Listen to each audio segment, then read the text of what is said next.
Bien, muy buenas noches. Me saluda Joshua Barbosa. Esta vez vamos a hablar del tema de síndrome de aspiración del líquido meconial. Es muy importante poder recalcar que desde el inicio de la sección de la competencia del sistema respiratorio, que ha sido dirigido para los miembros de la Red Latinoamericana de Pediatría y de Neonatología, y que también es redireccionada de manera abierta para las personas que nos siguen a través de las redes sociales, hemos venido realizando junto con el doctor Rivera, junto con el doctor Jaime Rodríguez y con la licenciada María Soledad de León, hemos venido realizando una serie de conferencias que han sido, según el tema, los temas ahora que estamos observando, secuenciales, ¿no? El síndrome de aspiración del líquido meconial prácticamente está englobando desde un principio las conferencias, como por ejemplo la conferencia que dictó el doctor Rivera sobre hipertensión pulmonar, excelente conferencia, la conferencia que hemos dictado sobre neumonía, la conferencia que se va a dictar sobre distrés respiratorio, ¿no? Y todas esas situaciones, todas esas conferencias que son prácticamente secuenciales y que dentro de ese tema, síndrome de aspiración del líquido meconial, van a servir mucho para poder analizar todas las perspectivas terapéuticas, ¿no? Lo que estoy exponiendo va a ser un tema muy interesante para quizás muchos de los que están aquí el día de hoy, por lo controversial que es, ¿no? Por el manejo que se da, ¿no? Definitivamente el síndrome de aspiración líquido meconial o los niños que nacen con líquido meconial son en menor proporción que otros tipos de enfermedades, pero el manejo es mucho más complicado. Y la evidencia actual ha cambiado, ¿no? Es totalmente distinta la norma de un año a otro, ¿no?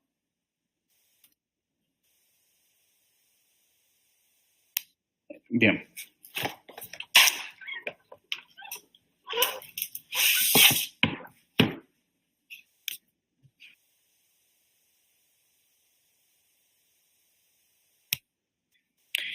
Bien. Vamos a definir qué es el síndrome de aspiración del líquido meconial. Se escucha entrecortado, ¿verdad? A ver.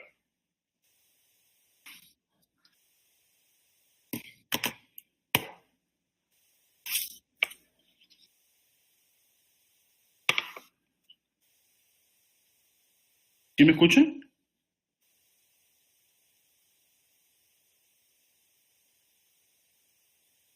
Bueno. Sí, bien. Sí, yo quiero saber eso para poder continuar, si no hay interrupciones, se me complica, me pongo un poco nervioso cuando sucede eso. Muy bien, ¿qué es el meconio? El meconio es una sustancia estéril, ya vemos, que se caracteriza por tener pH de 5.5 a 7.0, o sea, tiene tendencia ácida y tendencia básica. Tiene contenido gastrointestinal, ¿no? Como bilis, ácidos biliares, moco, jugo pancreático, detritos celulares, lanugo y vernis gaseoso que el niño traga, ¿no? en el ambiente intrauterino. Ahora, ¿qué es el síndrome de aspiración de líquido meconial? Es la aspiración de líquido meconial durante la etapa fetal o durante el parto, ¿no? Entonces, esto es muy importante también porque el problema de la aspiración de líquido meconial va más allá de la aspiración en sí, sino de las consecuencias que tiene este proceso, ¿no? Entonces, eso ha sido uno de los puntos muy, muy importantes para el cambio de la normativa en la terapéutica del recién nacido con líquido meconial o con aspiración de líquido meconial. Porque hace 5 años, desde el 2010 hasta el 2011, la prioridad era evitar de que el líquido, en ese caso el meconio, continúe en la vida respiratoria, ¿no? Hasta ese momento, la prioridad era retirar el meconio, como sea.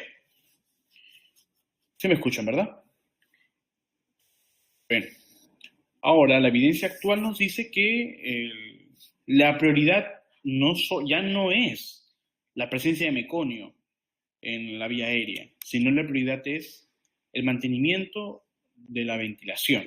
O sea, el niño tiene que continuar respirando. Esa es la prioridad. Y el retiro del meconio, es decir, la eliminación del líquido meconial dentro de la vía respiratoria es un tratamiento progresivo, ¿no? Que definitivamente puede traer complicaciones. Pero, nuevamente, recalcamos, la evidencia actual nos dice de que en muchos de los casos en los que se da la complicación más grave, que es la hipertensión pulmonar persistente en estos niños, no está solamente supeditada a la presencia de meconio, sino también algunas otras afecciones que se pudieron dar intraútero, ¿no? Porque eso es el problema más frecuente en estos niños, o la consecuencia más fatal, por así decirlo, de estos niños con aspiración de líquido meconial, es de que puedan desarrollar hipertensión pulmonar persistente. Entonces, ¿qué nos dice la evidencia? De que este tipo de problemas como la hipertensión pulmonar persistente no se da únicamente por el ingreso de líquido meconial, sino que es el líquido meconial y, bueno, la consecuente aspiración dentro del útero, o sea, en etapa fetal, es una consecuencia de otras afecciones que pueda tener, ¿no? Ahí viene el análisis de la historia clínica y de los antecedentes del niño, ¿no? Entonces, por eso es que se cambió. Entonces, la prioridad pasó de eliminar el líquido meconial inmediato, como sea, o sea, que tiene que sí o sí eliminarse el líquido meconial de la vía respiratoria, a mantener la ventilación, asegurar el intercambio gaseoso. Y eso se va a lograr también, primero, manteniendo una ventilación adecuada mediante la intervención médica y con la eliminación progresiva del meconio en la vía respiratoria. Y hablamos de vía respiratoria desde la orofaringe hasta las unidades más pequeñas que son los alveolos, ¿no? Ahora, este problema, este síndrome se caracteriza principalmente, primero, por el distrés respiratorio. Es decir, en el niño, o vamos a definir síndrome de aspiración de líquido meconial, ¿por qué? Una cosa es el líquido amniótico meconial y otra cosa es el síndrome de aspiración de líquido meconial, ¿no? En todo niño, bueno, antes de mencionar que este concepto ha cambiado a raíz del cambio terapéutico, del manejo actual de este problema, ¿no? No todo niño que nace con líquido meconial, que estamos hablando de un niño a término, implica de que haya tragado la cantidad suficiente de meconio como para poder ameritar la aspiración y por ende, y antes de ello, la intubación para poder aspirar, ¿no? Aunque como mencionaba el doctor Azabache hace un momento, en su unidad no intuban, sino lo que hacen es que con el laringoscopio ingresan la cánula de aspiración para poder aspirar, ¿no? Ahora, eso en el libro de la Academia Americana de Pediatría, tanto en el libro del tratado como en el libro de RCP, ha cambiado, no es así, ¿no? Sino que nos dice de que la prioridad ya no es intubar, incluso no se debe intubar, porque no existe una evidencia suficiente para comprobar de que la intubación temprana en estos niños con este tipo de afección me va a dar una suficiente sobrevida, ¿no? O que va a mejorar la condición de la ventilación. No lo es, ¿no? Sino que es progresivo, incluso paralelo, ¿no? El trabajo de la limpieza del meconio en la vía respiratoria empleando surfactante diluido, ¿no? Bien. Y otra de las características es de que existen cambios radiológicos, ¿no? Vamos a ver más adelante cuáles son esos cambios radiológicos. Hasta aquí sí me pueden escuchar, ¿verdad?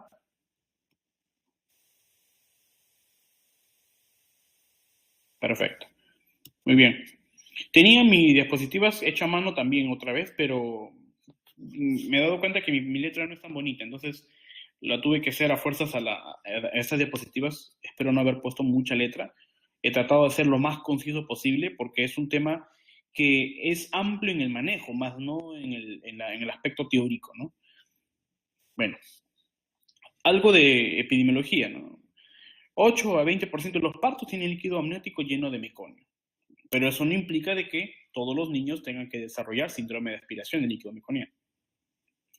Esta condición va a aumentar con la edad gestacional. ¿Qué quiere decir?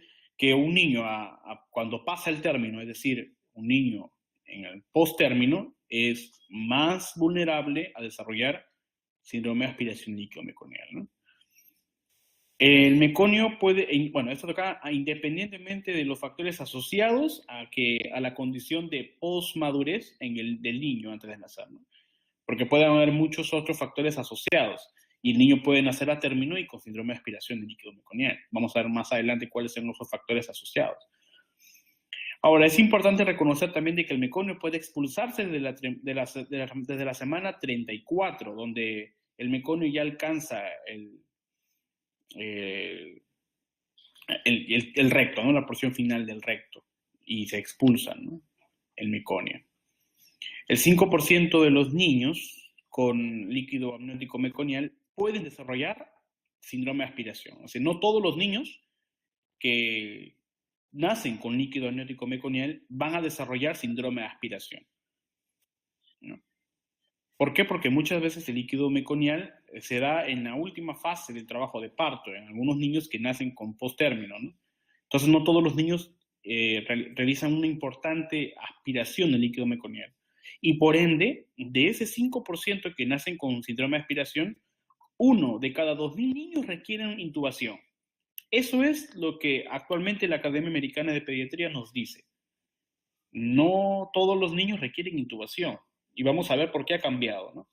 Vamos a debatir por qué cambió la norma de un momento a otro, ¿no? Si en 5 años nos mencionaban de que se debería intubar a los niños, la prioridad era evitar que continúe el líquido amniótico en la vía respiratoria, y ahora no lo es. Ahora la prioridad es mantener la ventilación y paralelo ir eliminando ese líquido meconial que se encuentra en la vía respiratoria.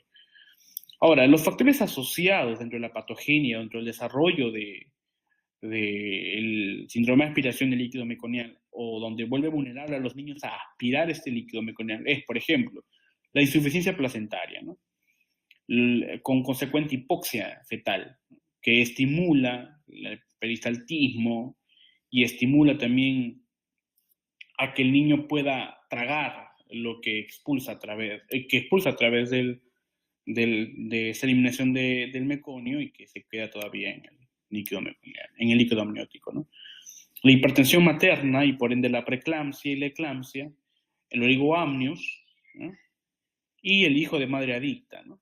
Son factores asociados al desarrollo de aspiración de líquido meconial en el niño. Ahora, vamos a ver algo. El síndrome de aspiración meconiano dice, la aspiración de meconio se puede dar tanto por el gasping, es decir, por el tragar, ¿no? Por el acto de tragar intrauterino, y las primeras respiraciones al nacer. O sea, en el momento del parto, el niño puede, por el mismo estrés del parto en el niño, puede expulsar meconio y tragarlo cuando aún está todavía en el canal vaginal. Entonces, en las primeras respiraciones, el niño lo que hace, el contenido que tenía de meconio en la orofaringe ingresa hacia la vía respiratoria baja y se puede quedar ahí. Entonces, eso es uno de los problemas menores que puede tener el síndrome de aspiración. Lo peor que puede ocurrir es que el niño empiece a tragar el líquido amniótico cuando aún se encuentra todavía en el útero y continúa en el trabajo de parto y no todavía encaja, ¿no? Sino que incluso se puede llevar a cesárea y la cesárea puede deprimir mucho más al niño todavía, ¿no? En otras situaciones que se dan en el síndrome de aspiración del líquido meconiano es el estrés hipóxico fetal, ¿no? Que va a estimular, ¿no? Va a activar la peristalsis del colon y va a activar a su vez también el gasping, es decir, el acto de tragar, el acto de aspirar, fomentando la aspiración de líquido, mientras que la peristalsis fomenta la emisión del meconio, ¿no? Entonces, la aspiración, la emisión y su consecuente aspiración es lo que conlleva al síndrome de aspiración de líquido meconiano. Muy bien. Hasta aquí todo está muy bien. ¿Sí me escuchan, verdad?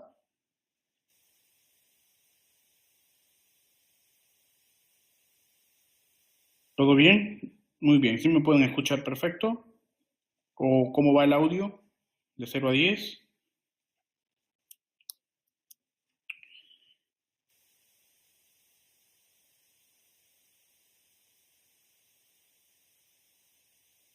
Ocho.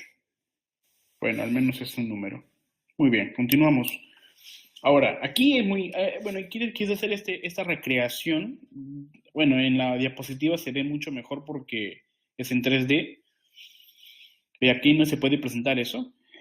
Pero bueno, vamos a hacer lo posible por dar a entender. Las flechas verdes o las líneas verdes implican la presencia de meconio y las líneas gruesas que circunscriben o dibujan un pulmón implican la hiperinsuflación, ¿ok? Entonces dice, miren, si observan en el dibujo hay un círculo redondo con el contenido vacío, ¿no? Entonces es una obstrucción mecánica. El ingreso del meconio dentro de la vía aérea provoca una obstrucción mecánica.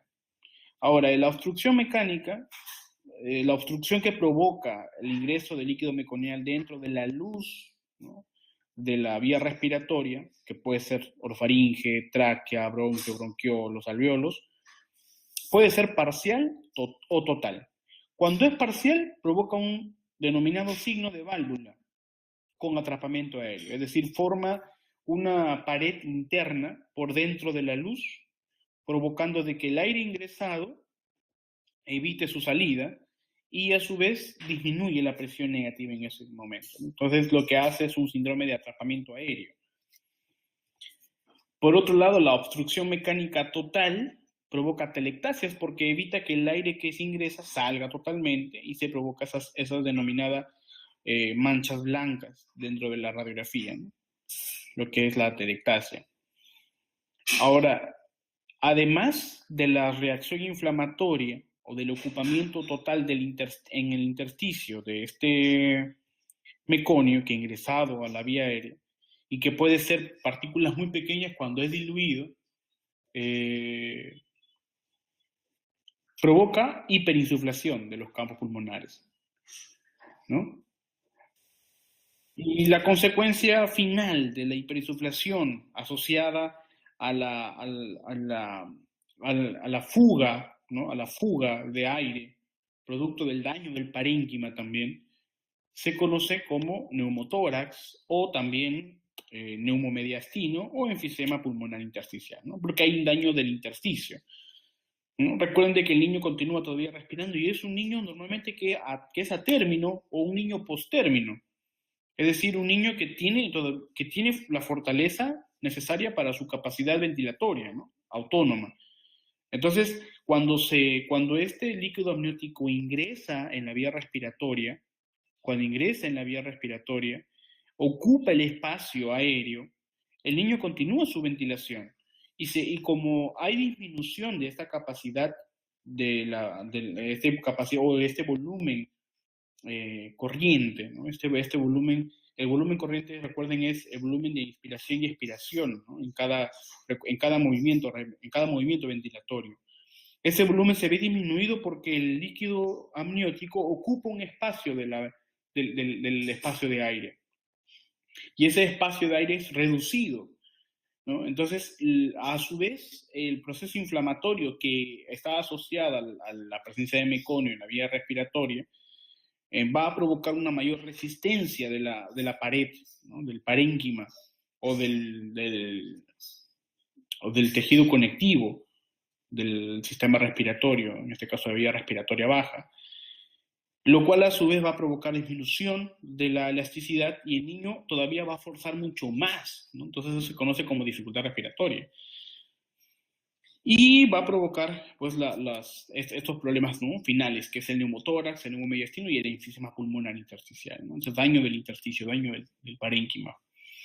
Ahora, en las flechas anaranjadas menciona las consecuencias, ¿no?, la causa y efecto, ¿no? Dice, el aumento de la resistencia pulmonar causa disminución de la distensibilidad, definitivamente, ¿no? El pulmón aumenta la resistencia a ser insuflado, porque meconio ocupa la pared. Cuando el meconio es hiperinsuflado, se provoca un efecto, ¿no? un problema que se conoce como atrapamiento aéreo o signo de válvula, ¿no?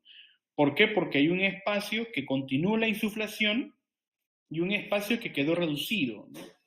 Ahora, cuando la ocupación es total, cuando se cierra totalmente por el tamaño también de la partícula del meconio y tapa todo el alveolo y no permite su insuflación, sino que forma como un globo y que contiene el oxígeno o el aire ya inspirado, provoca otro signo de atrapamiento que se conoce como atelectasia, ¿no? Ahora, otro de los problemas es de que el ocupamiento de meconio en los espacios aéreos causa la disminución de volumen de llenado, ¿no? O sea, el niño inspira, pero el aire inspirado no llega totalmente a los alveolos. Entonces disminuye el volumen de llenado ventilatorio. Otro de los efectos es de que la disminución del espacio aéreo alveolar causa la disminución progresiva del volumen residual funcional. Definitivamente, el problema del signo de válvula hace de que en un principio el volumen residual funcional aumente, pero luego con el ejercicio respiratorio y con la compensación a través de la taquipnea que va a lograr el niño para poder ventilar o para poder compensar esa dificultad respiratoria, va a disminuir el volumen residual funcional, ¿no? Y el poco volumen de oxígeno que queda en el espacio aéreo reducido está ocupado por CO2, ¿no? Porque el atrapamiento aéreo, ¿no? O el signo de válvula, se acompaña posteriormente de CO2, no de oxígeno. Y finalmente el meconio, dice en el cuadro rojo final de abajo, el meconio actúa como un antígeno, ¿no? Porque es un material extraño, ¿no? Es un material que en la vida extrauterina inmediata se reconoce como extraño y provoca reacción inflamatoria, ¿no? Y ese proceso final se conoce como neumonitis química, ¿no? Ese es el problema que se tiene del síndrome de aspiración del líquido meconial cuando el niño expulsa el meconio y todavía se encuentra dentro del ámbito intrauterino, ¿no? La neumonitis química. ¿Y esto es por qué? Porque el meconio es un reactante, es un quimioatrayente, es decir, va a funcionar, va a tener una función quimiotáctica para atraer polimorfonucleares, para atraer el sistema de complemento, para atraer inmunoglobulinas. ¿Y esos qué son? Son sustancias proinflamatorias, ¿no? Va a haber histamina, va a haber prostaglandinas, y esto vamos a ver una consecuencia más adelante, que es el factor de agravamiento de la hipertensión pulmonar persistente, o es lo que va a provocar la hipertensión pulmonar persistente finalmente.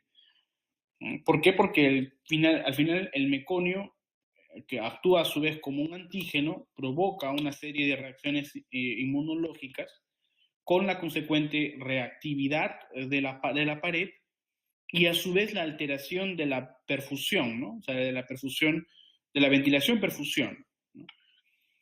Esto que hace que haya una estasis circulatoria, que haya una mayor rigidez de la capilar, ¿no? El capilar, y con su consecuencia la hipertensión pulmonar persistente, ¿no?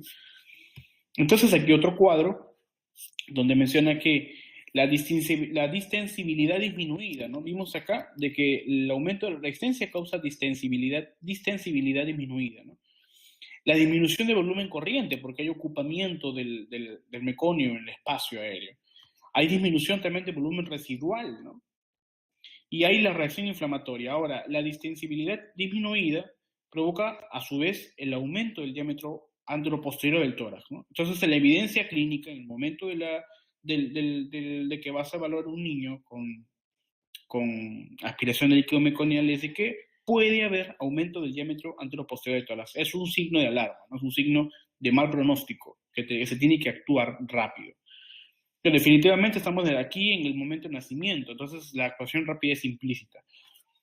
Por otro lado, la disminución de volumen corriente va a provocar taquipnea. Definitivamente, si es que el volumen de inspiración y de expiración no es suficiente, disminuyendo el volumen corriente, cuando los valores de inspiración y expiración que están implícitos en el volumen corriente se acercan, aumenta la frecuencia respiratoria, ¿no? Eso es lo que nos da la gráfica de la ventilación. Y si hay disminución de volumen corriente a expensas de una respiración rápida y superficial, con dificultad respiratoria, con atrapamiento aéreo, ¿no? Es decir, hay un menor aporte de oxígeno, porque recuerden que los alveolos también se ven afectados, entonces hay hipoxemia, ¿no? Disminuye el nivel de oxígeno que se va a perfundir hacia los capilares.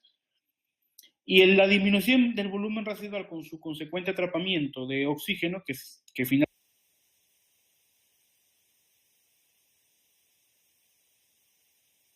de que dentro de los problemas de hipertensión, la acidosis es uno de los... ¿Hola? ¿Me escuchan? Sí, sí me escuchan, ¿verdad? Se cortó, dice. Bueno, bueno.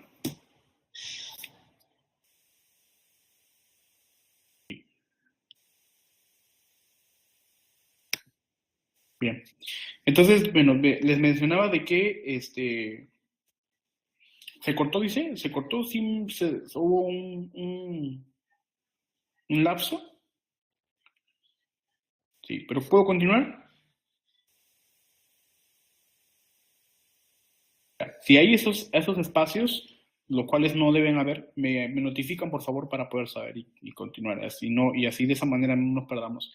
Porque lo que vamos a ver más adelante en el tratamiento implica mucho el conocimiento de estos aspectos teóricos clínicos, ¿no? que hay, de los cuales han cambiado bastante respecto a las investigaciones nuevas que se están viendo. Ahora bien, el diámetro aumentado antero-posterior del tórax, producto del ocupamiento de este meconio, la taquipnea y la hipoxemia y la hipercapnia, van a provocar la dificultad respiratoria, ese aumento del trabajo respiratorio. Entonces, ¿cómo se va a ver eso? Ya sabemos, aleteo nasal, quejido inspiratorio, el tiraje, ¿no? La cianosis y la taquipnea, ¿no? Son los principales elementos que vamos a ver dentro del aumento del trabajo respiratorio. Y definitivamente que lo que se va a ver es muy observable, ¿no? Es muy evidente. Es por eso que se habla de niño vigoroso y no vigoroso. Si el niño vigoroso y no tiene signos clínicos, más lo único que se evidencia es la tinción del líquido meconial en la piel y en vía oral, entonces hay que ser muy conservadores en el momento de intervenir en ese tipo de niños, ¿no? Lo vamos a hacer más adelante y es el motivo de discusión. Me encantaría esta conferencia, me encanta esta conferencia porque espero vayamos a discutir bastante sobre el abordaje que dan cada uno en sus unidades, ¿no? Muy bien. Todo este problema de dificultad respiratoria sumado individualmente a los factores antes mencionados asociados también a la reacción inflamatoria, van a tener una consecuencia muy fatal de mal pronóstico como la hipertensión pulmonar persistente, que es a lo cual todos tienen miedo. Todos, y deberíamos de tener miedo.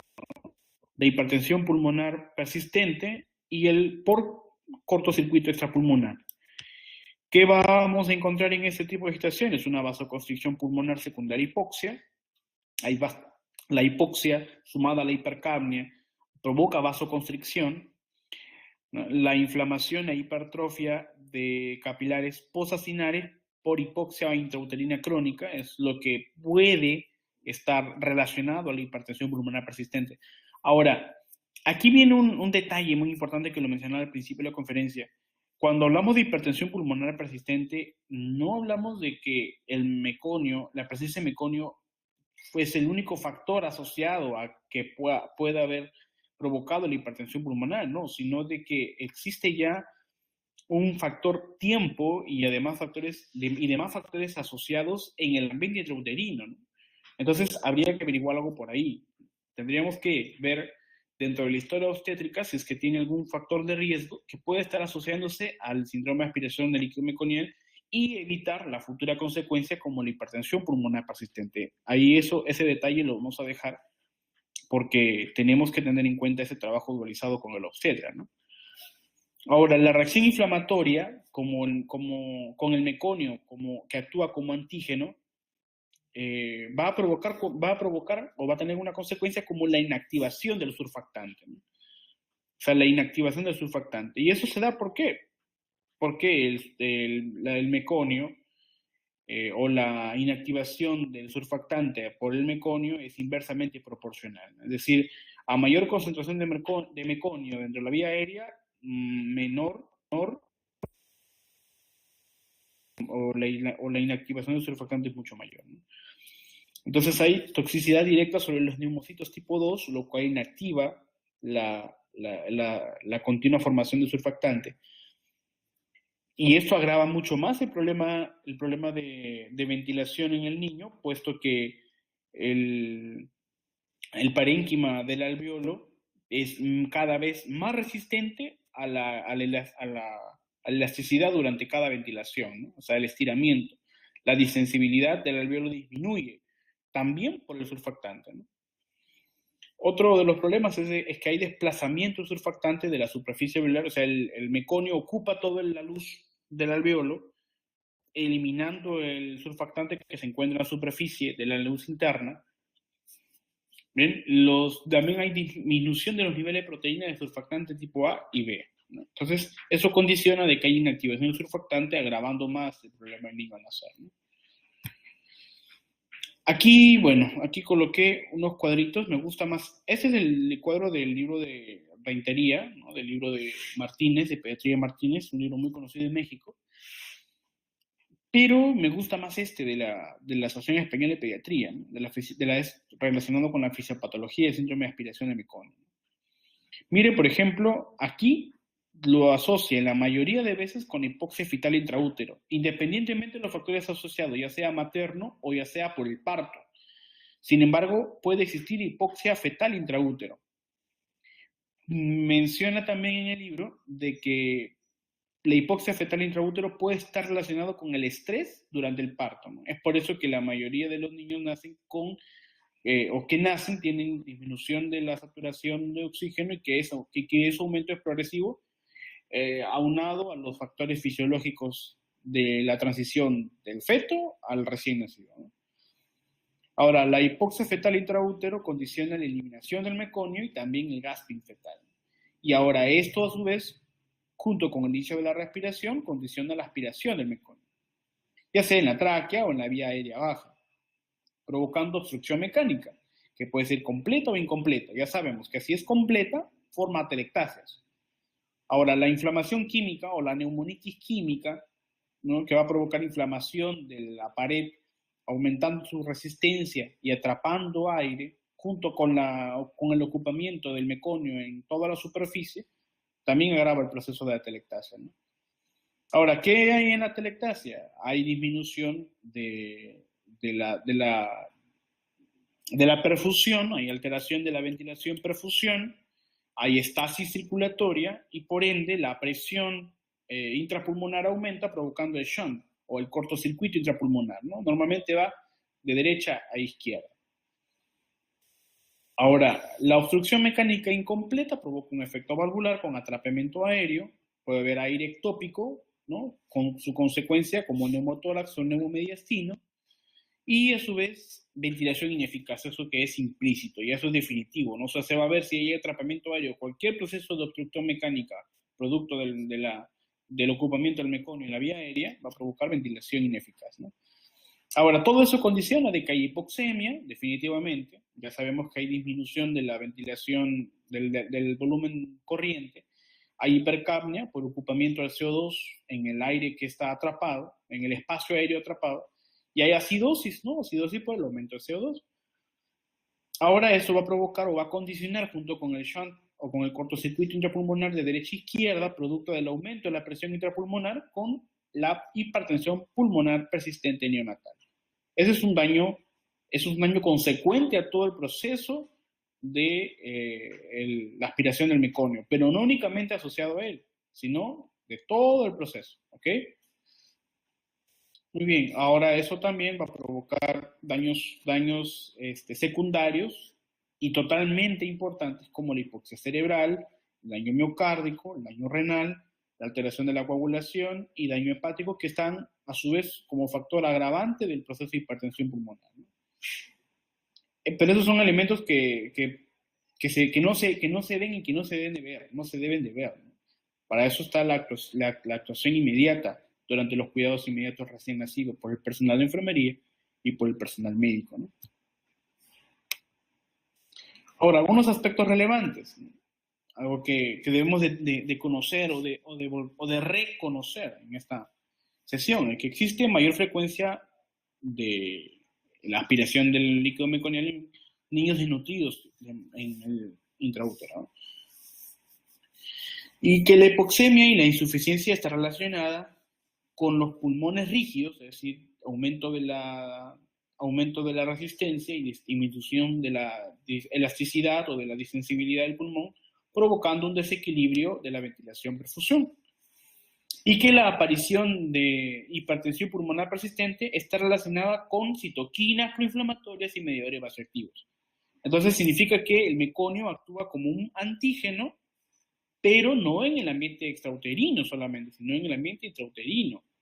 Eso lo tenemos que tener presente, porque si encontramos hipertensión pulmonar persistente y con todas las consecuencias agravantes en el niño con ese tipo de problemas, entonces tenemos que pensar en algún factor asociado adicional a la madre. Bueno, y eso eso no nos compete el manejo, ¿no? Nos compete a la obstetra, pero es un buen indicador como antecedente para poder continuar el tratamiento y evaluar el pronóstico del niño, ¿no?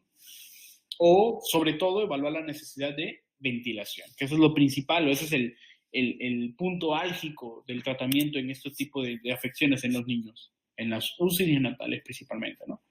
Hasta aquí me siguen todos, ¿verdad?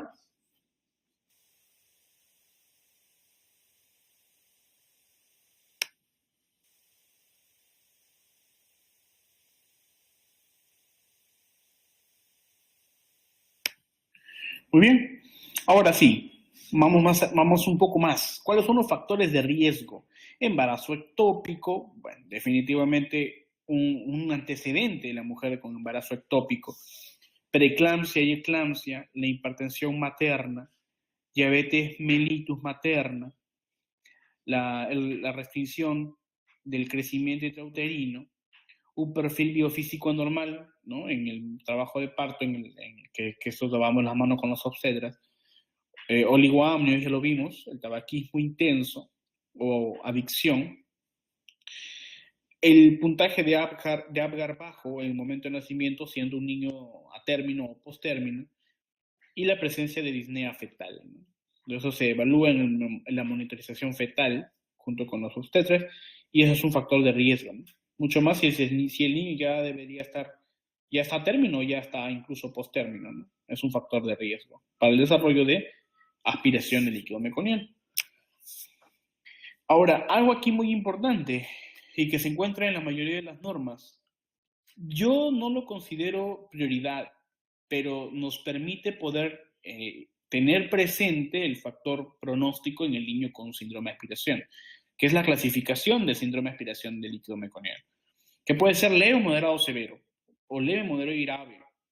Eso va a depender sobre todo de la necesidad de ventilación del niño. Por ejemplo, ¿es leve? Sí, al haber aspirado y tener las manifestaciones clínicas propias del aumento del trabajo respiratorio, es decir, del ITR respiratorio, la necesidad de oxígeno es menor al 40%, teniendo en cuenta su FIO2, en menos de 48 horas, es decir, durante las primeras 48 horas de tratamiento o de dar oxígeno, entonces se considera leve.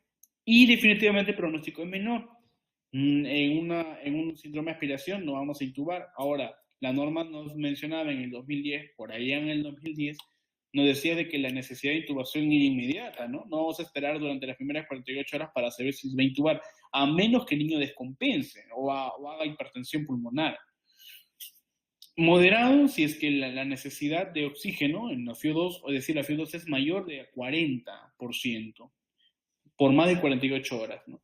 Por más de 48 horas. Es decir, si le da más de 40% de oxígeno durante 48 horas o más, ya sería o se diagnosticaría en su estancia hospitalaria como síndrome de aspiración meconial moderado.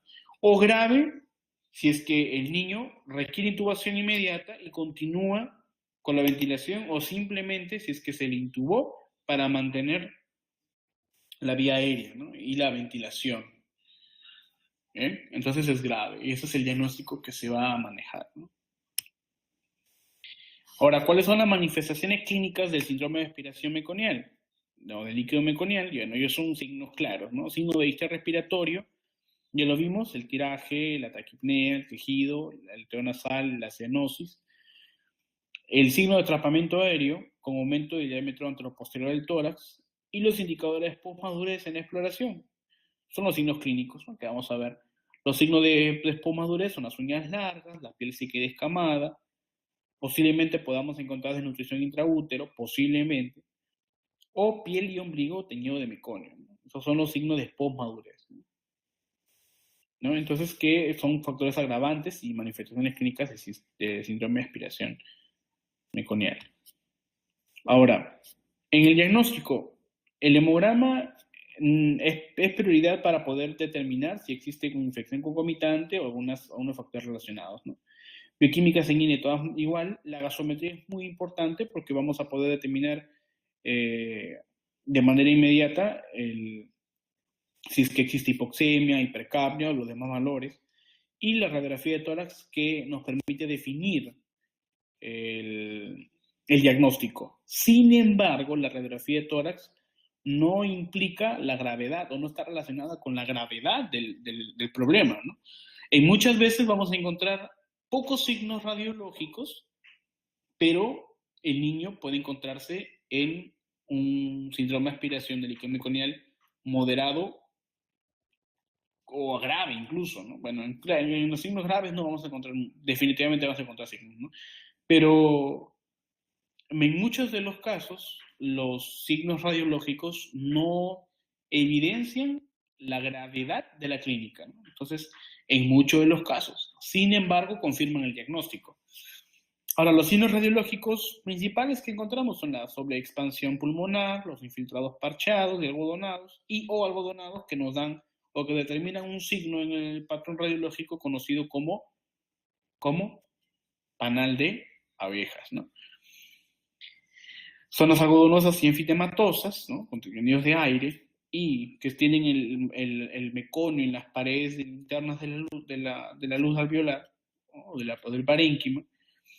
Sobre distensión pulmonar con diafragma batido, vamos a ver una imagen.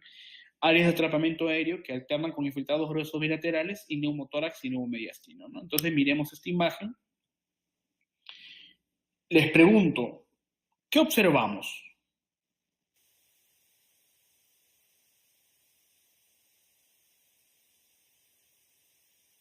¿Qué observamos? A ver, ¿qué observan ahí? De todas las descripciones anteriores que están aquí,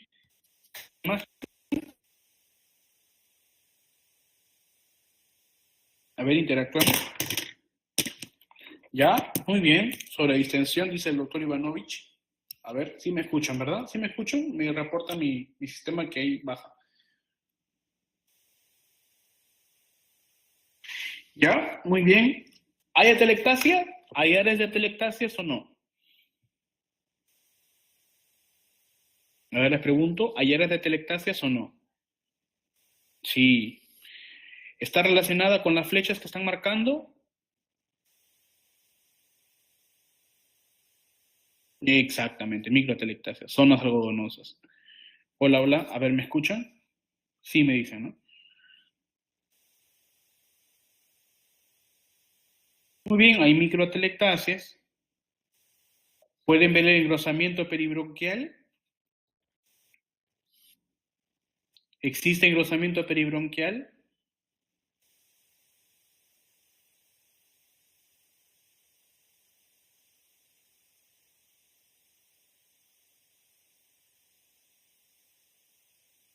Sí. ¿Qué más? ¿Existe engrosamiento peribronquial?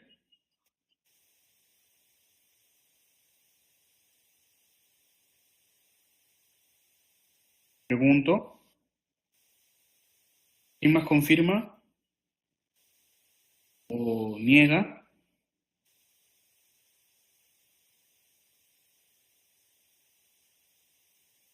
¿Existe entonces engrosamiento peribronquial?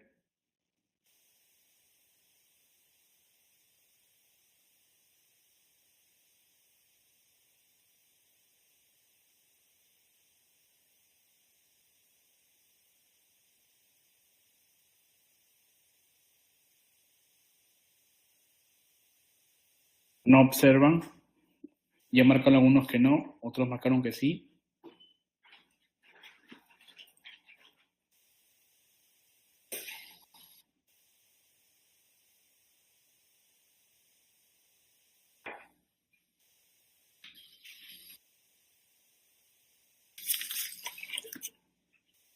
Bien, observan, además de las microatelectasias, observan el atrapamiento aéreo bronquial.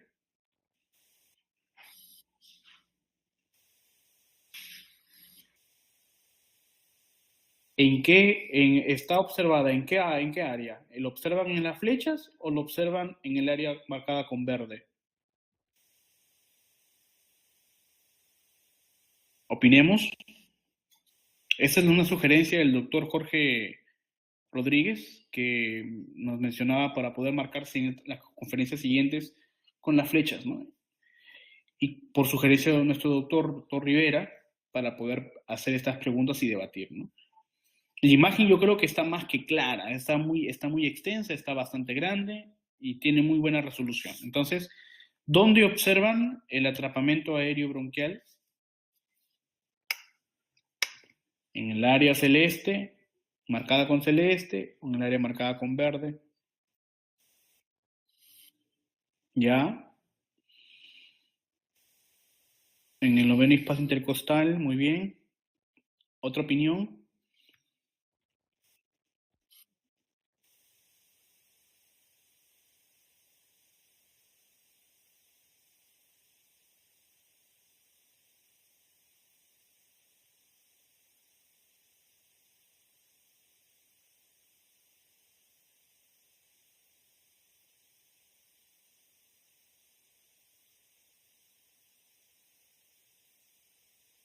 También, muy bien. El borramiento de los ángulos costrofrénicos por la sobredistensión, ¿no? Entonces, aquí, ¿cuál sería el marcador principal para poder definir el diagnóstico, en este caso el diagnóstico radiológico? Existen, bueno, el borramiento de ángulo costrofrénico es por la sobredistensión. Entonces, ese es uno, ¿no? ¿Cuáles serían entonces los dos principales signos que observan que me confirman el diagnóstico? Aquí en esta imagen al menos. Y si encuentran más, mejor, hay que describirlo.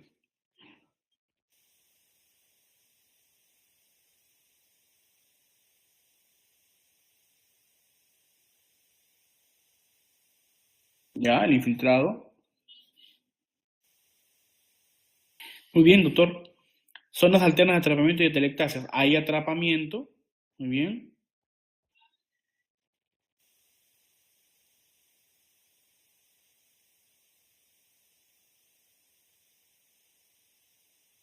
Muy bien.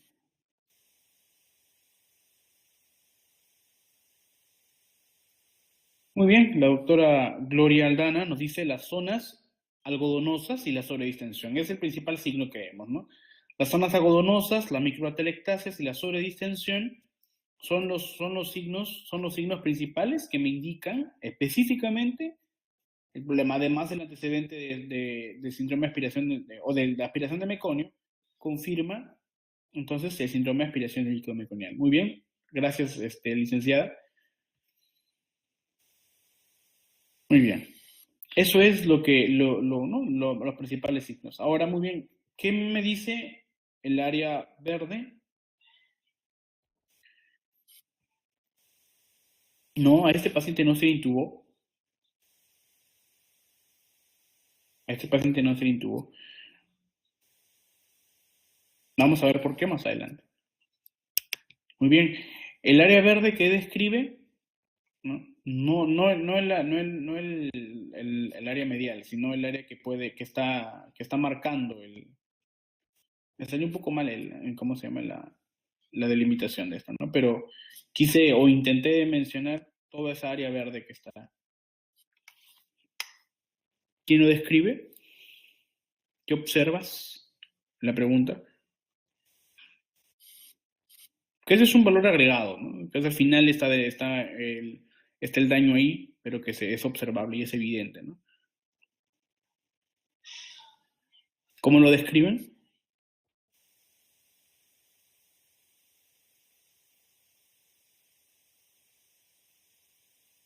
Bueno,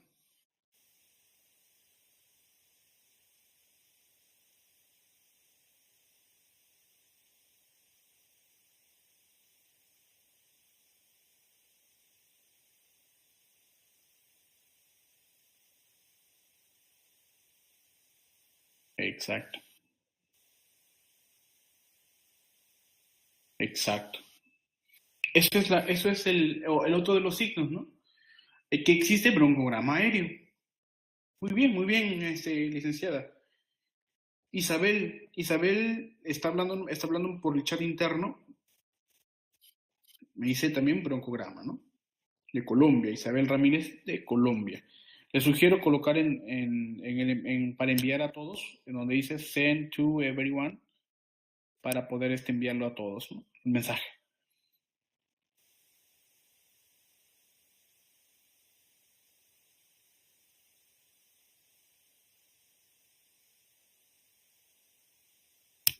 Muy bien. ¿Puedo continuar entonces?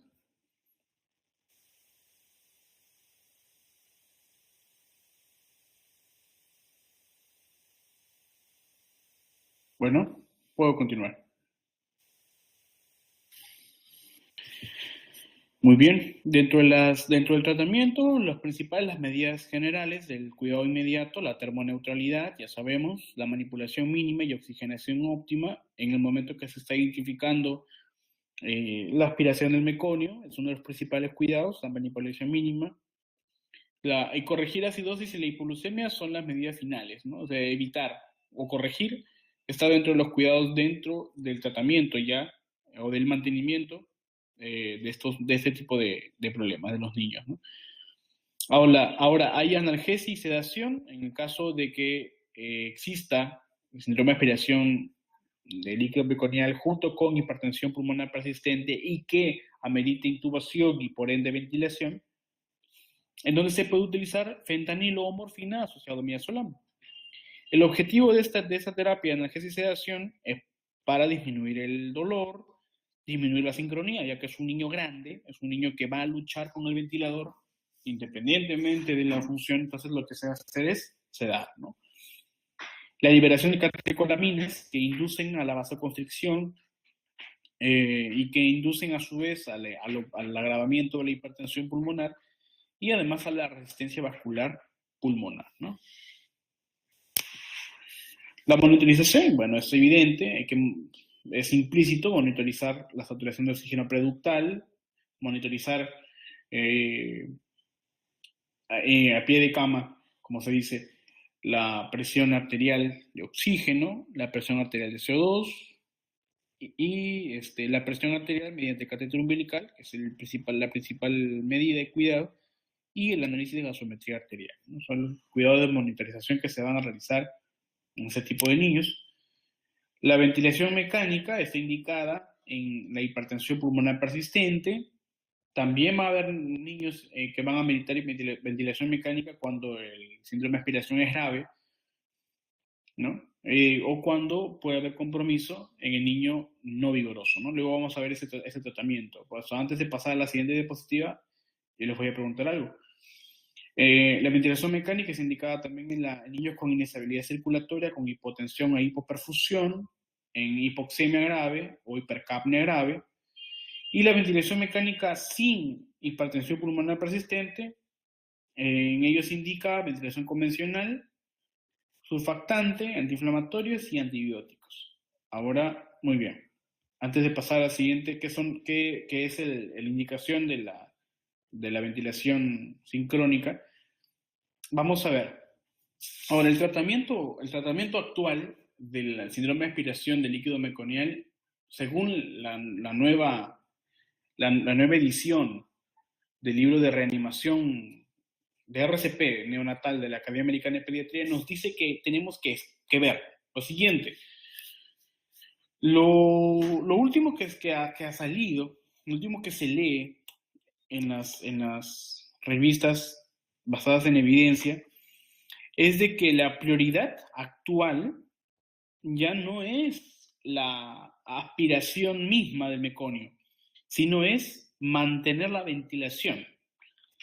¿Y esto por qué? Porque independientemente de la limpieza de la vía aérea, el meconio ya transformó, ya alteró la morfología interna de la luz interna, no, la luz interna es redundante, de la luz de la vía aérea, ¿no? Entonces, la inflamación y el cambio estructural de la vía aérea va a darse, porque el niño ya aspiró el líquido meconial.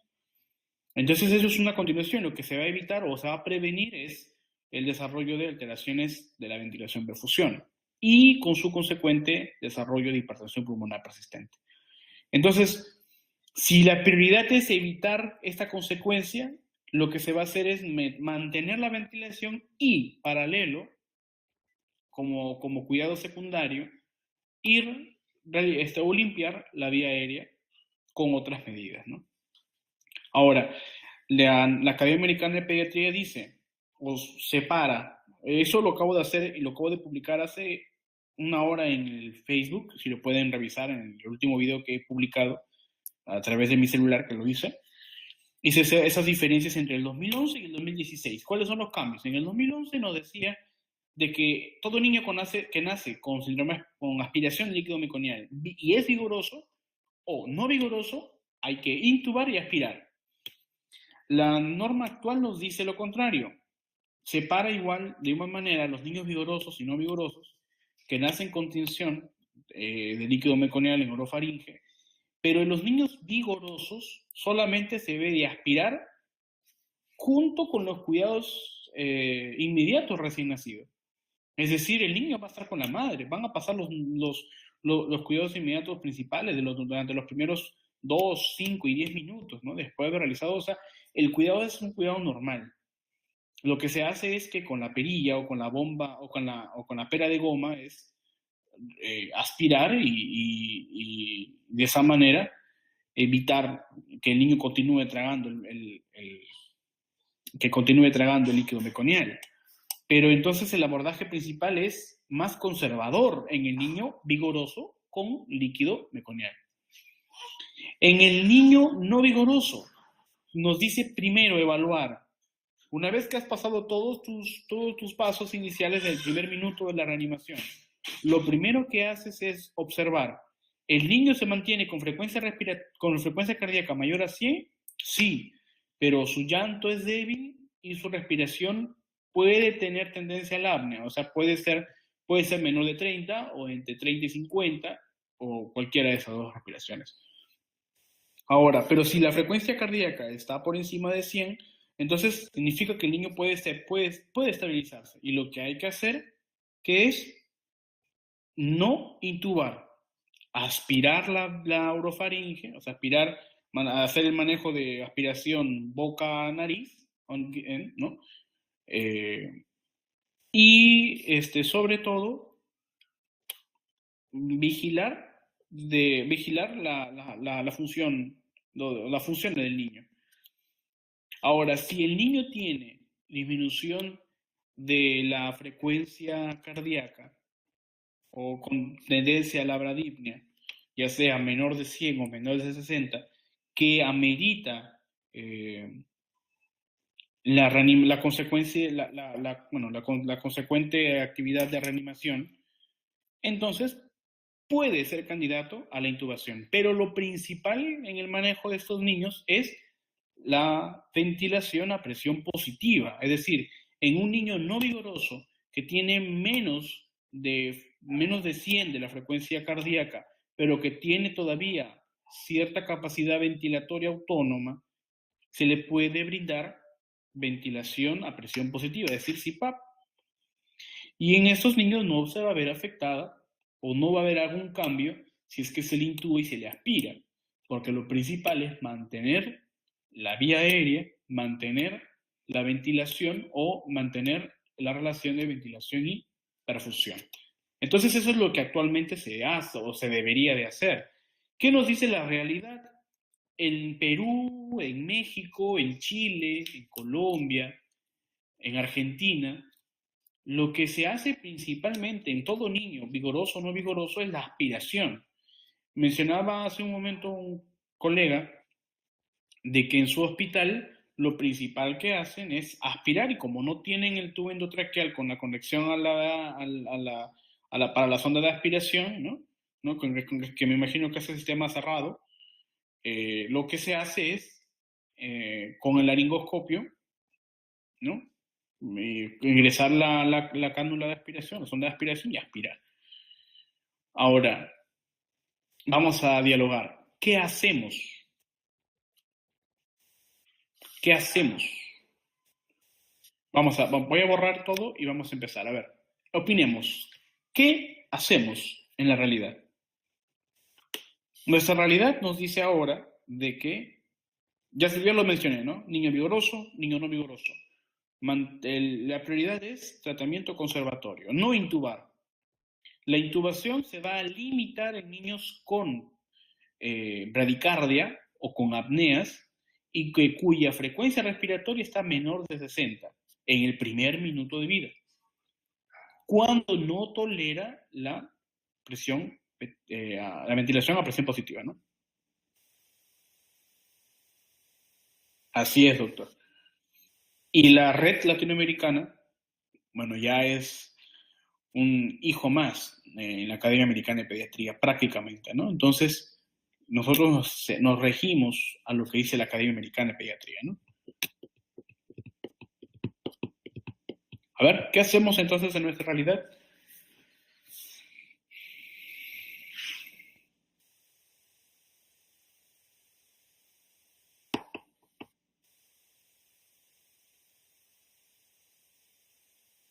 Muy bien. Doctor Ivanovich, usted escribe desde Cuba, ¿verdad?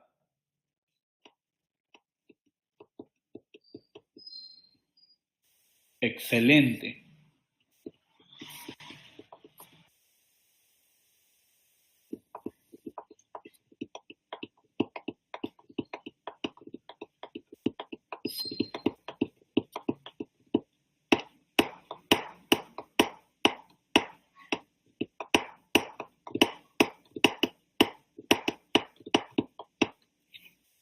Muy bien. Vamos aquí haciendo ese microconsenso, por así decirlo.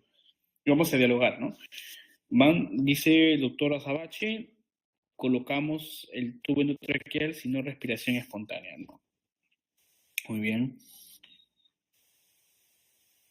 Dice Nadia, si el niño no nace vigoroso y la frecuencia cardíaca menor, la laringoscopia directa, ¿no?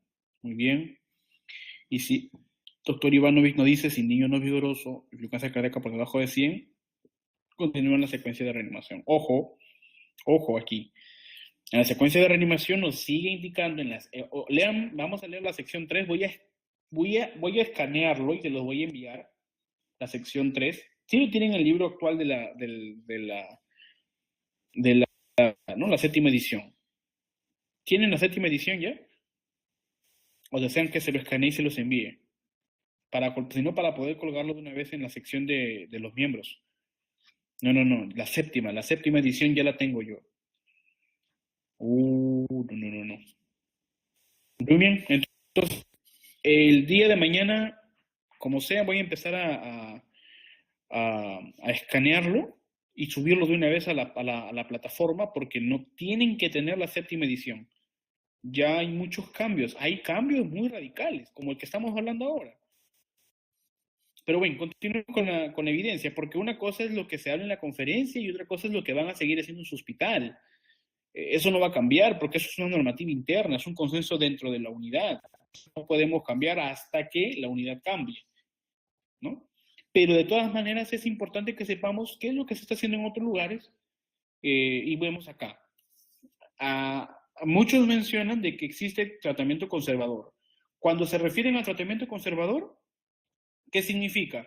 De que evitar intubación en todo momento. Se limita únicamente a niños con bradicardia significativa, con apnea, ¿bien? Y que no toleraron al principio la ventilación a presión positiva, ¿ok?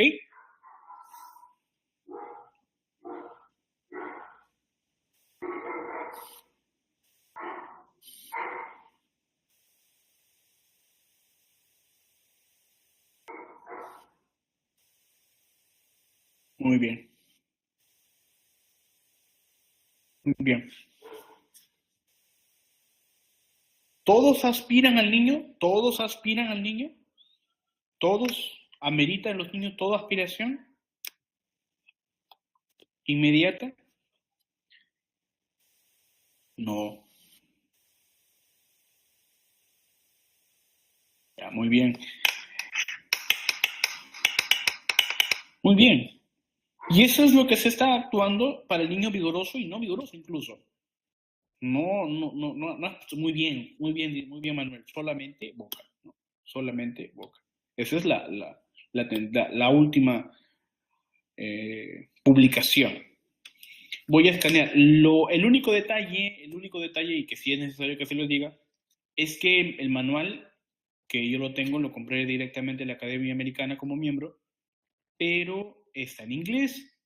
Entonces, para las personas que dominamos el Spanglish, nos puede ayudar un poco. Las personas que no dominan el inglés, ahí sí se les va a hacer un poco complicado.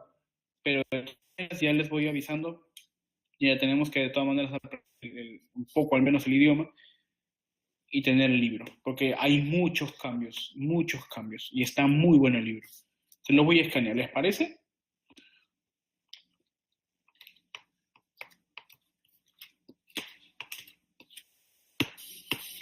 Excelente.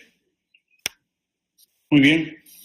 Todos los que son miembros definitivamente ya, bueno, ya no voy a trabajar sobre ello. Al menos una lección diaria y ya en 2 semanas, menos de 2 semanas, ya tendremos todas las 11, 12 lecciones hechas junto con los aprendices. El libro completo lo voy a escanear, pero de todas maneras, denme ese tiempo para poder escanearles todo el libro completo. Muy bien. Entonces, hasta aquí ya vimos el proceso, ¿no? Ya vimos el proceso y la tendencia actual. Que hay aún dentro de nuestra realidad latinoamericana, existe el tratamiento conservador si todos estamos en el consenso de que no se aspira de manera inmediata, ¿no? Está contraindicada la aspiración. Desde el 2010 y la nueva edición 2015 o 2016, porque tenemos es la edición del 2016, la edición actual es la impresión, ¿no? Porque el manual salió el año pasado, pero no se había impreso, sino es este año que se hicieron nuevos cambios, ¿no?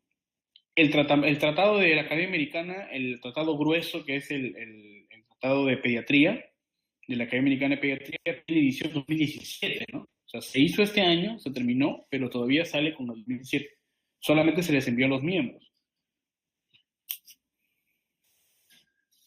Muy bien, dice el doctor Rivera. A ver. En un EK multicéntrico grande que involucra a 2.514 recién nacidos a término con el líquido amniótico meconial comparado con aspiración intraparto versus ninguna aspiración, la incidencia de síndrome de aspiración meconial fue de 4% frente al 4%. La mortalidad, la necesidad de ventilación mecánica y la duración de tratamiento con oxígeno fueron similares en ambos grupos. Por lo tanto, ya no se recomienda la rutina de aspiración orofaringe intraparto y aspiración nasofaringea para nacidos con líquido amniótico transparente y teñido de meconio. Muy bien. Muy bien, excelente. Excelente, doctor. Ahora, ya vimos eso. Vemos lo siguiente. Un niño vigoroso. Dice en la norma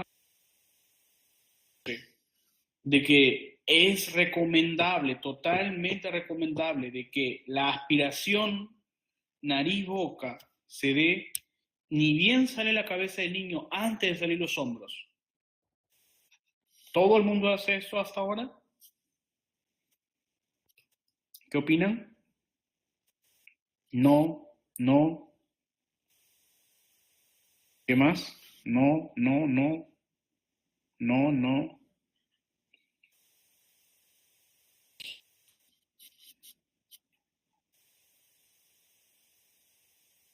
Bueno, me imagino que la mayoría va a responder que no. Muy bien.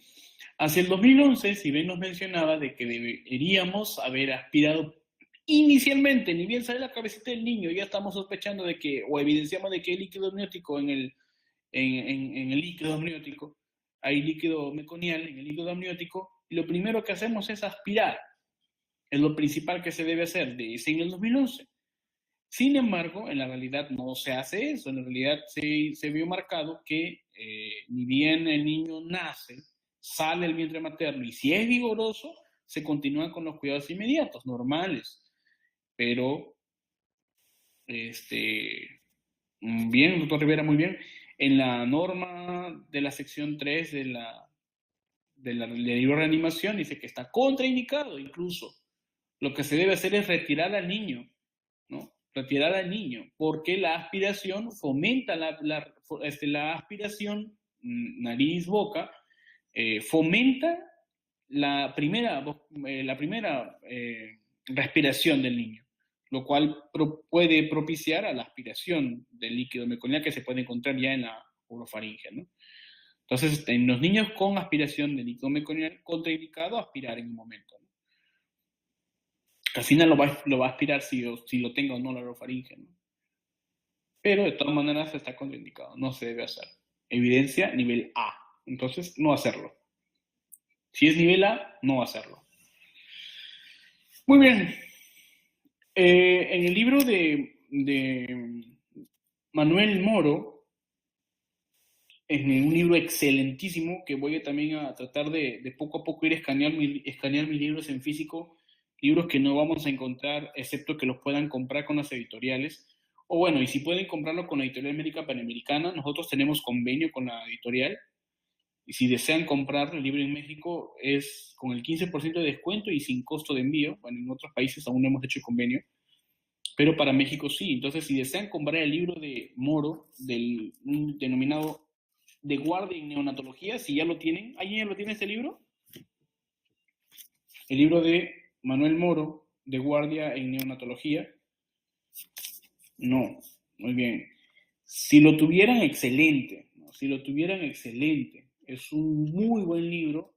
Y en este libro nos menciona los parámetros. Lo bueno de este libro, lo que me gusta, es de que muchos de los parámetros ventilatorios que nosotros colocamos en el ventilador mecánico ya están elaborados, ¿no? Entonces lo que se hace es seguir la normativa y modificar según la necesidad del niño, ¿no? Según evidencia en el mismo ventilador, en el monitor o en el análisis de gasometría arterial.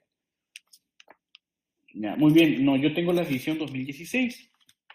La edición 2016 del libro, es la segunda edición. Es un libro excelentísimo, me encanta. Es un libro muy, muy, muy completo. Es pequeñito, es de bolsillo, pero tiene todo lo necesario respecto a la ventilación. Se los voy a mandar, le voy a mandar el link para que lo compren con la referencia de descuento.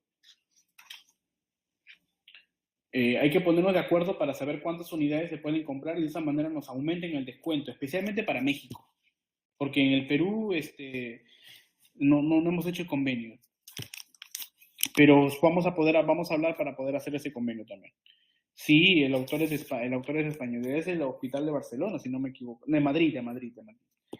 Es de la Universidad Complutense de Madrid. Es muy bueno. Bueno, en este libro nos menciona estos parámetros que son parámetros que también se encuentran en el libro de la Academia Americana de Pediatría, que es el libro del Tratado de Pediatría, que también es un libro muy bueno, pero que está en inglés todavía y que no se va a hacer en español sino hasta el 2019, que se va a hacer en la edición en español. Los miembros ya tenemos la edición 2017, que está en inglés. Yo la tengo aquí en físico y la tengo también en virtual. Se las voy a mandar al correo electrónico lo voy a colgar en la plataforma. Y también coinciden estos mismos valores, ¿no? Entonces dice, en la ventilación mandatoria intermitente sincronizada, nos dice que el volumen corriente a mantener a los niños con ventilación sin hipertensión pulmonar persistente, el volumen corriente debe ser entre 5 y 6 mililitros por kilo. Ese es el volumen corriente.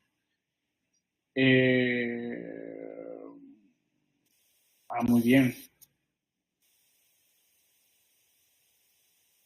Voy a investigar, a ver.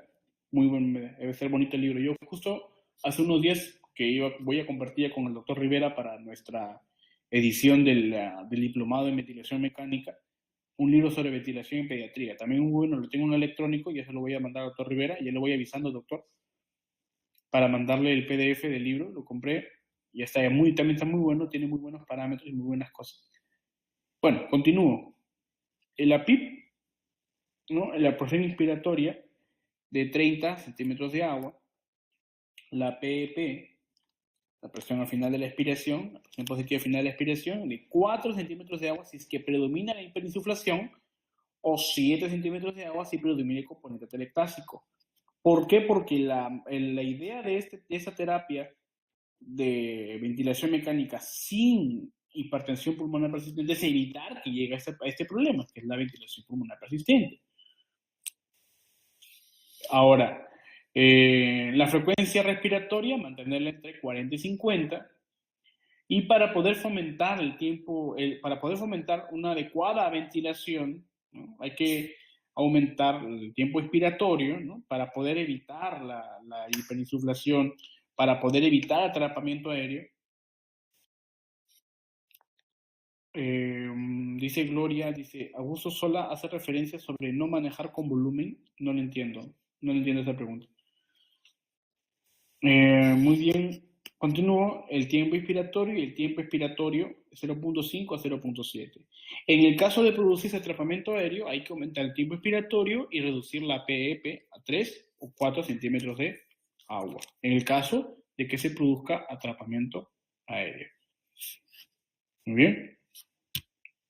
Y bueno, esos son unos parámetros que son convencionales, lo pueden modificar en sus unidades, pero bueno, al menos ya vimos.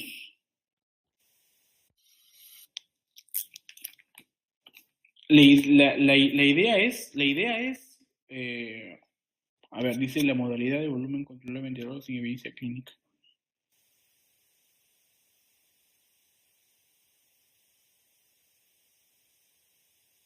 Sí.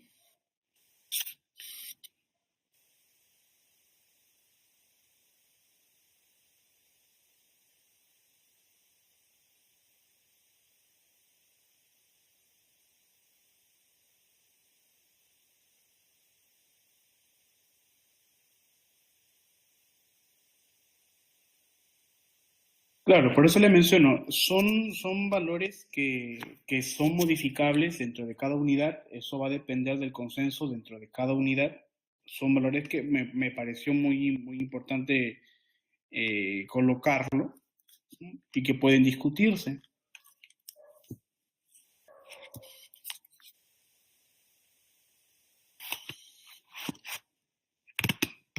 ¿Cuál es la PIB recomendada en sus unidades para ese tipo de problemas?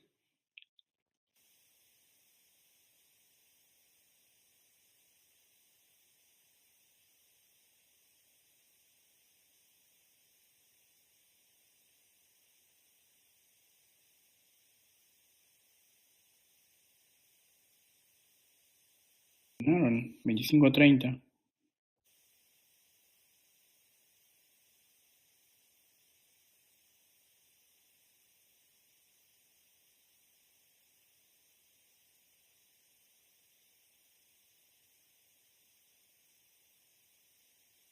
Pero ¿cómo lo programan? ¿Con qué presión inspiratoria empiezan? Porque aquí es el inicio de la ventilación. También, muy bien. Aquí también menciona, aquí lo puse, sí, en ventilación de frecuencia oscilatoria o en ventilación de frecuencia oscilatoria con óxido nítrico, ¿no? Que aquí en México, en Perú, no se maneja el óxido nítrico como tal, ¿no? Sino en hospitales grandes. ¿Manejan el óxido nítrico en sus unidades? Dice el doctor Rivera, los bebés pueden comenzar con una presión inspiratoria moderada, no superior a 25, una velocidad de ventilador, ciclos por minuto relativamente rápido de 40-60 por minuto, una presión positiva moderada de 4 a 6 y un tiempo expiratorio adecuado de 0.7, de 0.5 a 0.7 para prevenir el atrapamiento de gas y fugas de aire. Si se observa atrapamiento de gas, el tiempo expiratorio puede incrementarse y la PIP se debe disminuir a 3 a 4. Muy bien.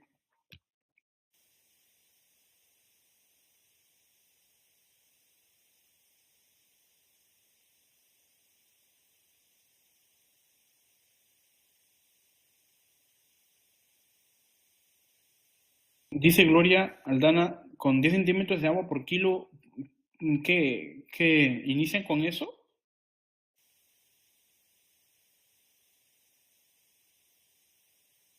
Pero es mucho, ¿no? Porque normalmente son niños a término, no son niños pretérmino.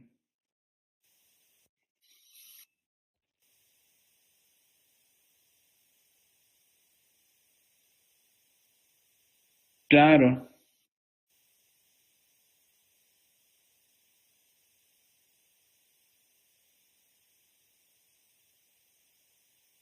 Dice el doctor Ivanovich que con PIB muy bajas no se van a conseguir buena expansión torácica. Pues tiene razón. Y además, además unas PIB muy altas, aunque en realidad el atrapamiento aéreo se da más cuando la presión final de la respiración es mayor. Cuando tenemos, eso es nuestros valores principales. Cuando hay signo de atrapamiento aéreo, eh, o también puede encontrarse hipercapnia, entonces lo que hay que hacer es disminuir la presión final de respiración, ¿no?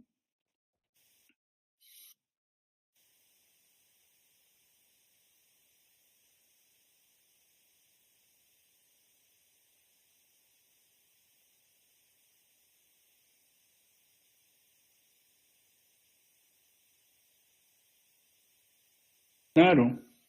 Dice Francisco que la expansión es con la PIM, con la presión inspiratoria, y la P evita el colapso, ¿no?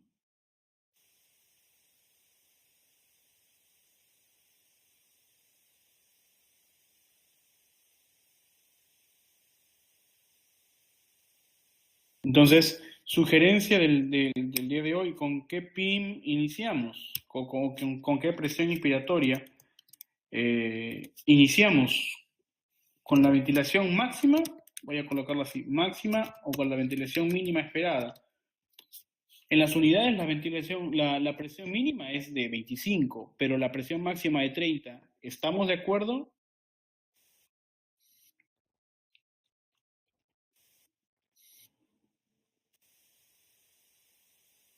Ah, muy bajo, me parece muy bajo. Muy bien, Isabel dice que es más individualizado. Se, dice el doctor Ivanovich igual, que depende de la severidad de aspiración, pero debe haber un rango mínimo, porque si vamos a ponerle menos y si la presión se va a mantener, entonces no va a necesitar ventilación mecánica. Con el ventilador mecánico, en todo caso indicamos con ventilación a presión positiva.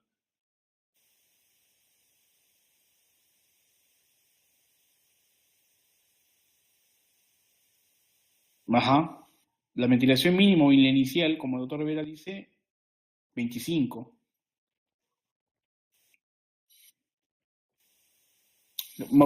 Para poder subir el final, voy a pedir al doctor Rivera que nos mande esos valores para poder.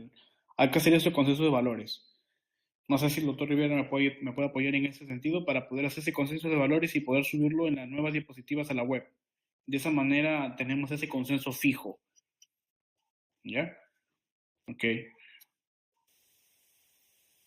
Dice Isabel, generalmente mayor de 20, pero si llega a 30 ya pensamos en alta frecuencia, ¿no? Alta frecuencia oscilatoria, en bafo.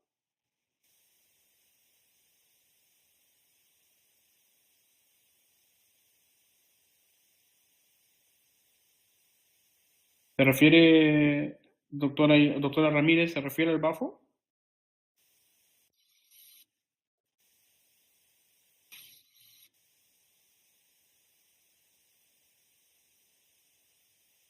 Porque, bueno, en la academia dice sí.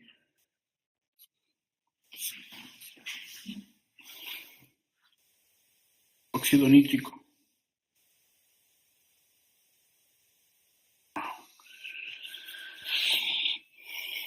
Dice, una PIN de 30 y con PIB de 5 o 6 da presión de vía aérea mayor de 13, sí, al bafo, ¿no? Entonces sí, bafo. Muy bien. Sería bonito, bueno, ya el doctor Rivera como experto en ventilación mecánica nos va a dar más acercamiento a esos valores cuando lo vemos en nuestro diplomado, lo vamos a ver más eh, con mayor amplitud y sobre todo los valores, ¿no? Sobre todo los valores.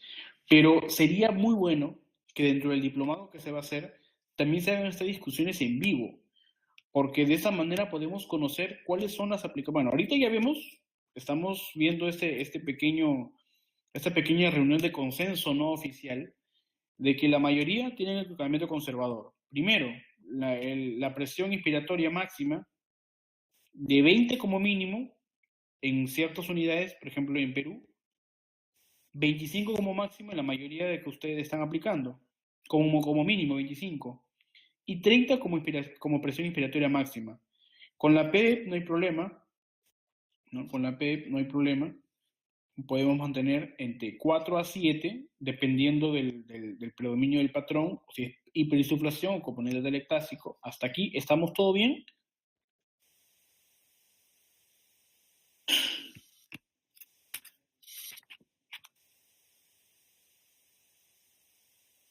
¿Hasta aquí estamos bien? Para poder hacer a ver, se borró el chat. Muy bien.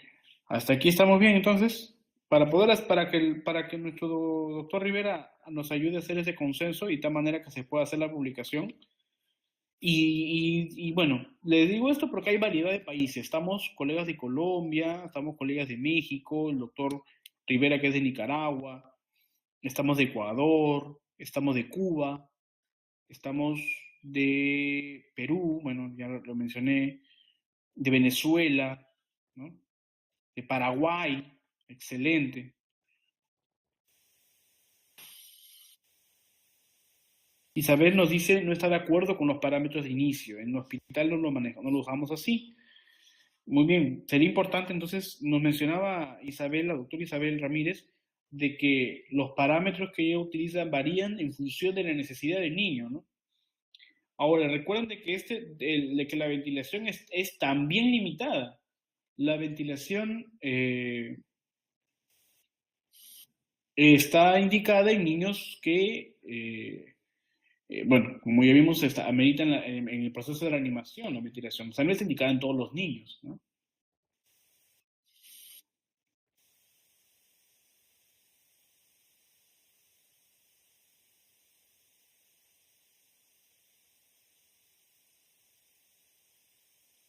Muy bien. El problema bueno, igual la Academia Americana dice que la sugerencia de ventilación también debe ser rápida, ¿no? O sea, la instauración del proceso de ventilación mecánica es rápida, no se espera mucho tiempo porque hay que sobrellevar el proceso de ventilación funcional en el niño, ¿no? Estaríamos hablando entonces de que en la mayoría de veces, como lo vemos, la ventilación mecánica estaría indicada en ciertos niños que desarrollan complicaciones, ¿no?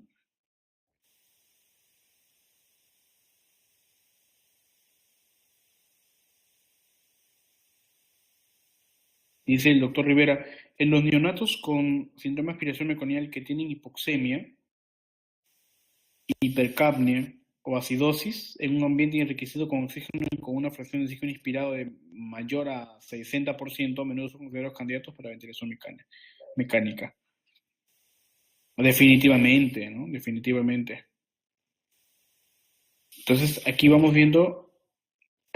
a ver cuáles serían los niños candidatos a la ventilación mecánica. Ya lo vimos, ¿no? El doctor Rivera nos hace esta observación, ¿no? Niños con hipoxemia, niños con hipercapnia y niños que tienen mayor... Bueno, en la Academia Americana de Pediatría nos dice que si los niños tienen entre 40 y 50 o mayor de la fracción inspiratoria de oxígeno, o sea, la necesidad de oxígeno con una FiO2 mayor entre 0.4 o mayor, o incluso mayor de 0.5, o el 50%, ya ameritan ventilación mecánica asociadas a la hipercapnia y la hipoxemia.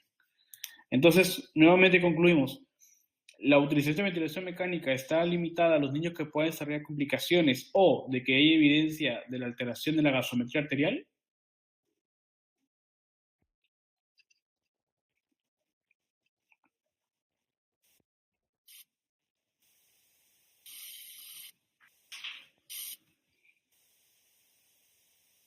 Bien, pregunto. Esta reunión es importante porque vamos a fomentar el consenso entre todos los que estamos haciendo. Definitivamente la modificación eh, la modificación se va a dar en función de la normativa interna de su hospital, ¿no?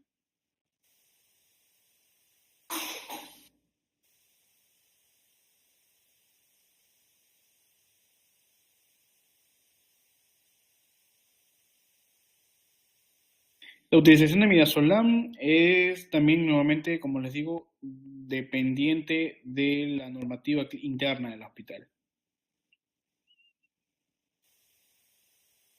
Dice Isabel, sí, solo si lo requiere porque su escala de Silverman es mayor de 4, gases arteriales alterados, mecánica pulmonar y hemodinamia alterada. Midazolam no lo usamos en nuestra unidad neonatal, dice.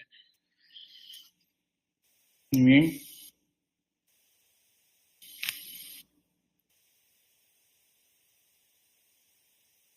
Entonces vamos a hacer un énfasis en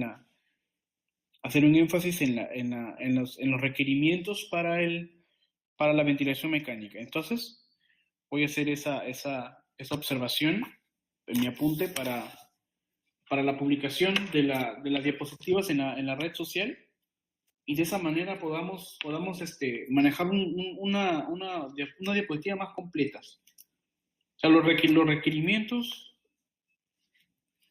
no, definitivamente me va a sonar, no sé, no se aplica. Los requerimientos que sugiere la utilización de ventilación mecánica y los valores de esa misma en los niños con ventilación.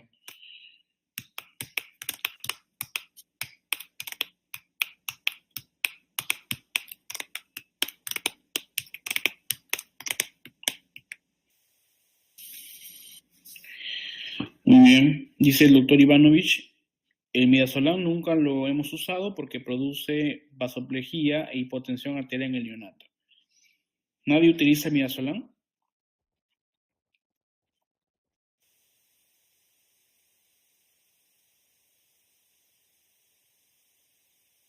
Fentanilo, nada más.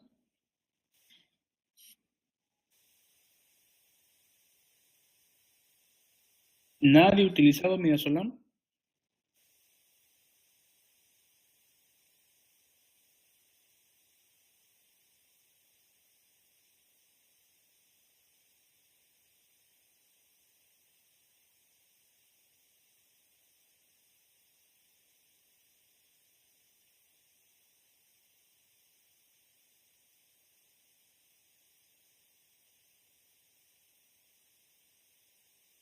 Uh-huh. Ah, mire, muy interesante. Fentanilo con fenobarbital. Bueno, me gustó mucho más la conferencia por los aportes que están dando por la información que estoy brindando. Porque me menciona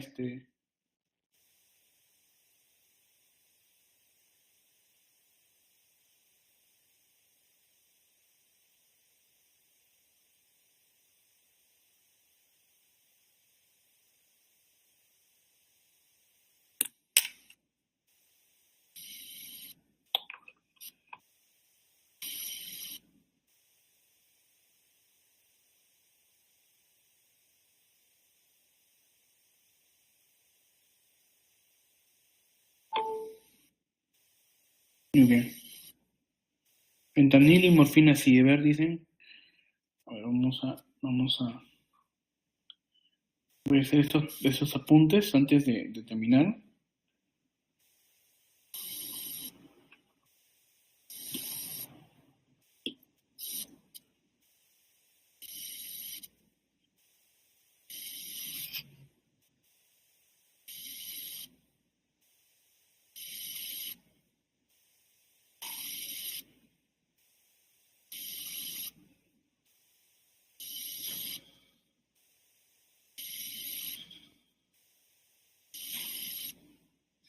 Dice Janet Córdoba de Perú, que en su unidad no utiliza midazolam.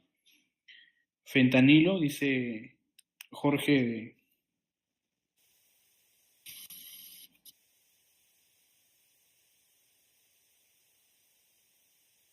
Vamos a ver.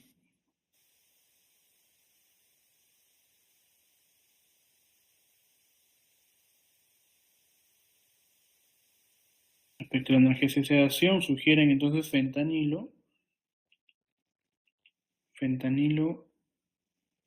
y bueno, morfina, unos ya he visto que sí, fenobarbital, eso me gusta más. Vamos a averiguar para buscar la evidencia, ¿ok? Dice la elección, dice la doctora Ramírez que la elección en notas intubados con morfina y fentanilo, fenobarbital, también lo usamos. Morfina, fentanilo y fenobarbital. Muy bien. No utilizamos en menores de 1500 gramos. ¿Qué no utilizan en menores de 1500 gramos, Francisco? Dice, pocas veces se usa morfina y el fentanil. En Perú dice fentanilo y morfina sí. Si la hipertensión es severa, se relaja con esmerón. Dice Isabel, no sé qué es esmerón. También utilizamos, de acuerdo al paciente, relajantes musculares. Dice Jessica, dice Nadia Reyes. Y en México algunos lo indican igual que en el fenobarbital. Dice Gloria Aldana, en pacientes intubados lábiles con hipertensión pulmonar nos ha resultado más el fentanilo que la morfina, el fentanilo. Doctor Ivanovich de Cuba dice morfina con cautela, pero también la han usado, dice. El doctor Rivero le dice, los únicos sedantes analgésicos recomendados son la morfina y el fentanilo. La doctora Ivanovich dice, el fenobarbital es muy bueno, se da al paciente, pero nunca solo, pues no disminuye el estrés por el dolor, lógico. Dice la doctora, se inician ventilación en zinc con presión de 30. ¿Qué sugieren? ¿Con qué modalidad de ventilación inician? ¿Con qué modalidad de ventilación iniciamos?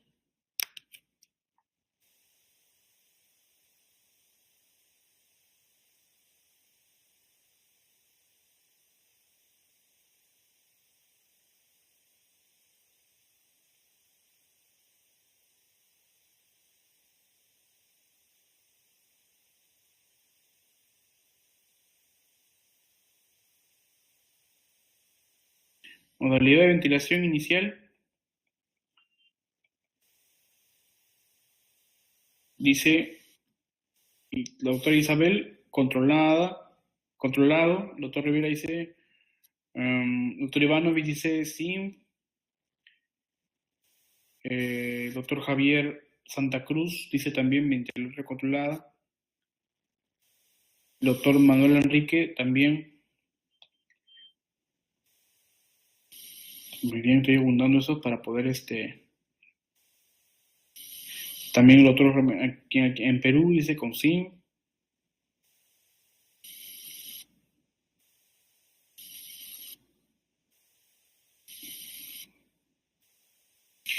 La doctora Isabel Ramírez nos dice, inicial la ventilación en modalidad de mandatoria sincronizada con fentanilo y morfina. ¿Qué opinamos? Dice, dependiendo del estado del paciente. Dice el doctor Rivera, empezar con modalidad controlada inicialmente y hay que evitar las variaciones de la oxigenación por el cortocircuito, ¿no? El doctor Javier Santa Cruz dice luego, de acuerdo a la evolución, cambia modalidad, ¿no? Controlada de inicio, dice la doctora Nadia Reyes. Alejandra dice, la presión control permite tener mejor control sobre la mecánica pulmonar dependiendo de la sedación del paciente. Muy bien.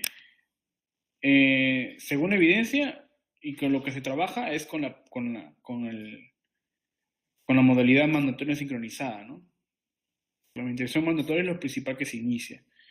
Bueno, acá vemos que unos colegas mencionan de que la ventilación control es lo que se maneja principalmente, ¿no?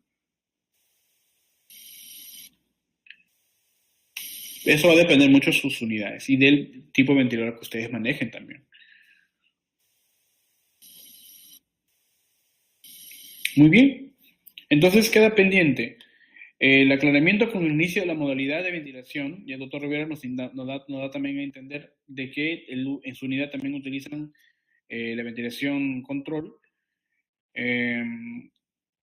Las indicaciones para la ventilación, otro de los puntos que tenemos que revisar para la publicación el día de mañana, indicaciones para la ventilación, o sea, en qué niños vamos a tener en cuenta para la ventilación. Otro de los puntos que tenemos que tener en cuenta para la publicación del día de mañana es los parámetros, especialmente la presión inspiratoria, ¿no? Presión inspiratoria máxima, cuáles son los valores que debemos de partir. Ya vemos de que estamos llegando entre los 25 hasta 30 como máximo.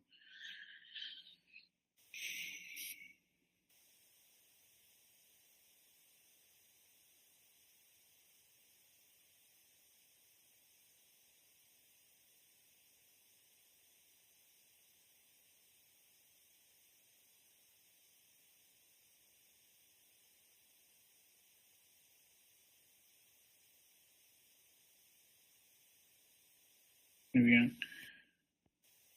¿Y qué más? Muy bien, sobre la analgesia y sedación, ¿no? Entonces, me dicen que midazolam no. Midazolam no.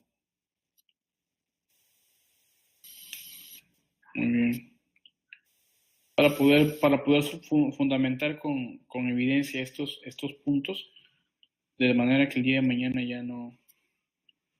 El día de mañana podamos tener la publicación siguiente. Muy bien, no midazolam. Excelente.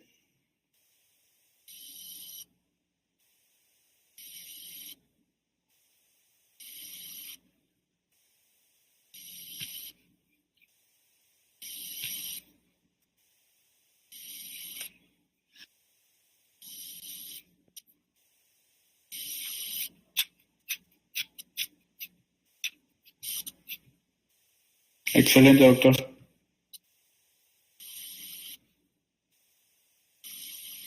Wow, ese es el tiempo, ¿no? Mira.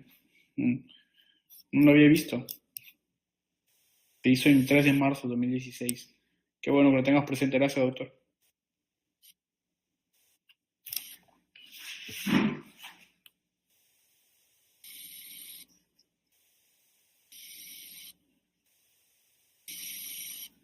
Muy bien. Alejandra nos dice que dependiendo de la sedación se inicia asistido controlado por presión y después, después de que el paciente pueda asistir, se pasa a 5. Bueno, yo creo que eso va a depender de la norma interna, ¿no? Porque vemos que la evidencia nos dice ya otro, ¿no? Muy bien.